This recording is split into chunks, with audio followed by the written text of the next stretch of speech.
So, Oshay Duke Jackson had some very off-putting things to say about Kwame Brown. And I must say, this is some of the weirdest form of critique that I've seen on YouTube in a long time. But we gonna get to that. But what's up with y'all, Moxy Mob? Y'all already know what to do. Hit that like button. Make sure you turn that notification bell up to all. We be cooking on these live streams. You already know that. And make sure you share. If this is your first time here on Moxy Approved's page, please do me a favor and apply pressure to that subscribe button. Yes, apply some pressure to that subscribe button. But what we talking about? What we talking about? So Oshay Duke Jackson had put out a video earlier today, whatever, about Kwame Brown, and he was critiquing him in a weird way. First, he started off talking about that Kwame Brown should not be beefing with LeBron. I don't think that Kwame is not beefing with LeBron. He was basically giving his opinion about how LeBron James should not be looking at stat sheets during the game. Now, of course, I never made it to the level that Kwame Brown made it playing basketball. I played in high school and I played a little bit in college. Now, both coaches, if they knew that me or any other players were worried about the stats during the game, you would definitely be sitting the bench, so you won't have to worry about the stats. And both of them were coaches who really didn't care if we won or not to prove a point. You could be the best player on the team, and if they know you worry about stats, they're gonna sit you on the bench. So he was 100% on the money, in my opinion, about that. But y'all don't really care about my opinion about LeBron James. Pretty sure a lot of people don't care about Oshay Duke Jackson's opinion about LeBron James. But Kwame Brown, I'm pretty sure there's a lot of people that do care about his opinion because the man has been on the court with LeBron James. So yes, and he has a whole sports channel that y'all should watch. And I've been actually waiting for him to do something like this for a while. He's had it up for a minute, but I've been actually waiting for him to do something like this for a while because this guy has actually been in the NBA for like a decade. So it's definitely relevant when he speaks on stuff in basketball. Oshay then went on to talk about how Kwame is losing subs and stuff like that. They sub counting and stuff. Now let me add this.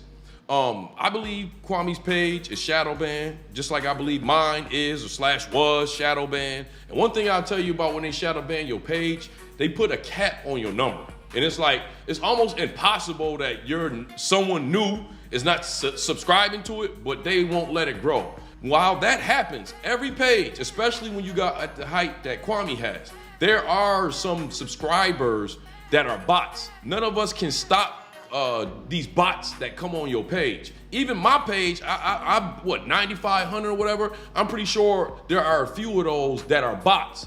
And when they shadow ban your page, you'll notice, you'll blink your eye, and then bam, 50 subs will be gone. Those are all fake pages that YouTube removes sometime. And as a content creator, you can't stop people from adding these bots to your page. Now, I'm not saying Kwame is not losing subs, but I'm pretty sure that is part of it. And I'm pretty sure Kwame doesn't care. He came on here with a message, all right? And Oshay was talking about how he don't really got no thumbnails, that he just sits there and talks to the camera. And it's like, look, everybody got their own thing and it attracts certain kind of people. There's a lot of people that like that style. I watch Kwame videos. I like that style. I don't really need to watch all the super graphics and super effects and stuff like that. One of my favorite YouTubers is AMS. Now, AMS does, have some nice thumbnails. He didn't always have nice thumbnails, but he got nice thumbnails now. He has nice music. He wrote a book and stuff like that. So his stuff is well put together, but when you watch AMS's page, he don't have none of them graphics. He sit there and talk in his bedroom in a simple form. And I bring up AMS because AMS, when I started watching Manosphere videos like 4 years ago, AMS, I learned about Oshay Duke Jackson through AMS. And AMS was roasting the hell out of Oshay Duke Jackson with a simple YouTube page. So, I think that was just kind of being kind of petty. There's a reason why I believe Oshay did all of this. For those of y'all not familiar with Oshay, let me take a step back. Oshay Duke Jackson, he has like 200,000 subs. He's been on YouTube for like 18 years. His moment of breakout was pretty much encouraging Kevin Samuels not to stop. And Kevin Samuels blew up, and rightfully so. Kevin Samuels has been shouting out Oshay Duke Jackson, helping his page grow, you know, which is loyalty, and I like that. I like when brothers work together like that. So, you know, ain't nothing wrong with that. And Oshay Duke Jackson has been riding for Kevin Samuels ever since. Now, that brings me to my next point. There was a time that this guy called Saint the Sinner had said something about Kevin Samuels. Kevin Samuels never really respond or anything like that. He would, but he would never say his name. So out of nowhere, Oshay Duke Jackson made this video about Saint, this content creator named Saint the Sinner. Was like, you know, hitting him with little jabs and stuff like that. Surprisingly enough, Saint the Sinner really embarrassed Oshay Duke Jackson. And you know what he did after that? He made this video about how black content creators hate on other black content creators, and we can't work together and stuff like that. And I'll never forget that, because I'm like, yo, this is weird. You pretty much took shots at this dude, and then when he fired a bazooka at you, you started talking about black on black crime. Yo, I'm never gonna forget that moment. And that's sort of what I saw here, because when Kwame responded back to Oshay Duke Jackson, I noticed something. Oshay was in the comment section hitting him with all kind of super chats and stuff like that. He gonna call you a punk. He gonna do this. I've been one of the most logical motherfuckers on YouTube. Listen, man, mind your motherfucking business. You ain't got nothing to do with no another man. I can't tell you what to do. If you give me your opinion on somebody, state it as that.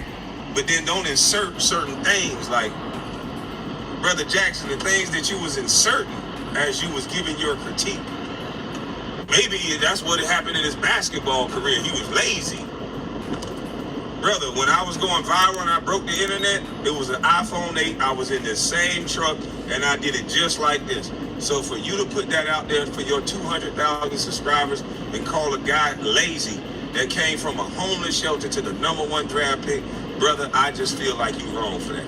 And like me personally, I get it, man. And I've seen that method here on YouTube a lot when somebody tries to like kind of, you know, passive aggressively spit on somebody, and then when they come back at them, it's like they like to, you know, put some positivity around it and be like, oh, it wasn't like that, and blah, blah, blah. You know, it kind of reminds me of, you know, those of us, high school, you know, you always get that one guy that be talking a lot of shit. He might be talking shit about you, but not to you. You know what I mean? Be talking shit about you around the people and all that. But then when you go and you be like, hey, man, I heard you was talking all this shit, man. What's up with you talking all this stuff? And they be like, oh, no, man. I don't know what people told you. I ain't really said it like that. I ain't really mean it like that. That's what this kind of reminds me of. And this guy has done it a couple times. And look, to each his own. It just is what it is. Me personally, if I'm gonna critique somebody, I'm gonna critique him. You know, if I don't like somebody, I'm gonna say don't like him. I'm not going to try to give him a cake that once you get past the frosting and you dip your hand in there or whatever, it got a knife in there to cut you. I tried to figure out, you know, where this is coming from, and I tried to find the video, and that's when everything made sense. When I looked for the video, I could not find it on Oshay Duke Jackson main page, and that's when I got it. He has another page, and he put it on another page that he has, where he's pretty much trying to pick up steam on the other page. And it is what it is. I feel like most of us YouTubers are clout chasers to a degree. None of us want to be sitting here with just 2 or 3 people listening to our videos. So all of us, to a degree, are doing certain things to get some type of attention. All of us got lines, you know what I mean? I don't really cross major lines or anything like that. And I'm not saying that Oshay crossed a major line. It's just part of a pattern that I've been noticing. I remember when Pierre came at Kwame Brown, and come to find out, he had a little podcast. He was getting jumped off, trying to jump off the ground. I heard Mr. Skinny, they were talking about Gilbert.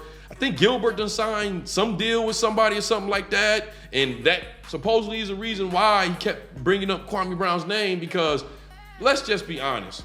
By now, a lot of us on YouTube know that, you know, if you say enough negative things about Kwame, he gonna pretty much say something back.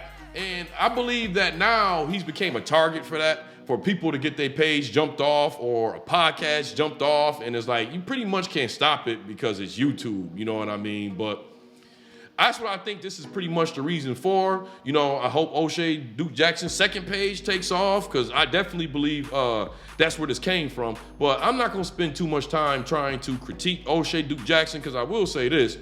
Out of a lot of YouTubers that I follow, because yes, I do follow Oshay Duke Jackson. I don't really watch his stuff as much as I used to. But when I first came watching Manosphere videos, he was definitely one of the first ones I watched. And I will say, out of a lot of people, his comment section critiques him more than other YouTubers. So I pretty much ain't got to say too much about Oshay Duke Jackson, other than, like I said, you know, I hope his second page takes off. Well, anyways, y'all know how we like to end our videos over here at Moxy Approved, right? With that water. I see y'all here next time at Moxy Approved.